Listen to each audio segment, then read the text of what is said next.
Jeg er Melanie, og jeg er ret- og integrationsordfører for Socialdemokraterne.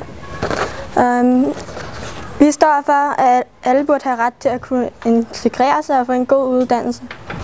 Så alle, der ikke er integreret, kan blive en del af samfundet og kan skabe et sundt og stærkt samfund.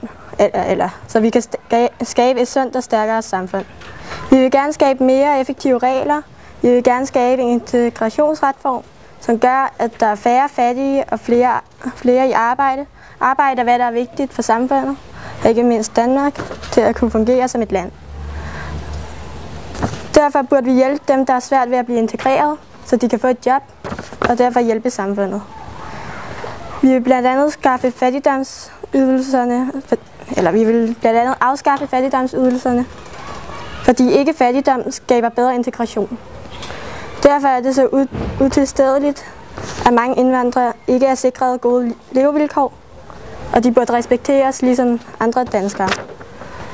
Vi mener, at det er på tide, at vi tager et opgør med fattigdomsydelserne i vores samfund.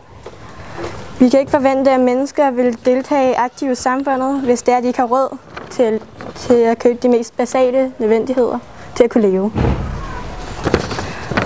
Derfor burde vi gøre det lettere for dem i nød, så de kan få en uddannelse og senere i livet få et job og en sund familie med en sund og god opvækst. Vi mener også, at nationaltesterne er blevet for svære, på grund af selv danske mennesker ikke engang kan svare rigtigt på dem. Og derfor så har vi det lidt lettere med, at vi er født ind i landet. Så derfor så synes vi skulle gøre testene lidt lettere, på grund af det er jo ikke det, der er det vigtige. Det er mere, om man kan sproget og kan få et job. Så vi mener ikke, at en familie burde være splittet mellem to forskellige lande, fordi man ikke kan blive integreret.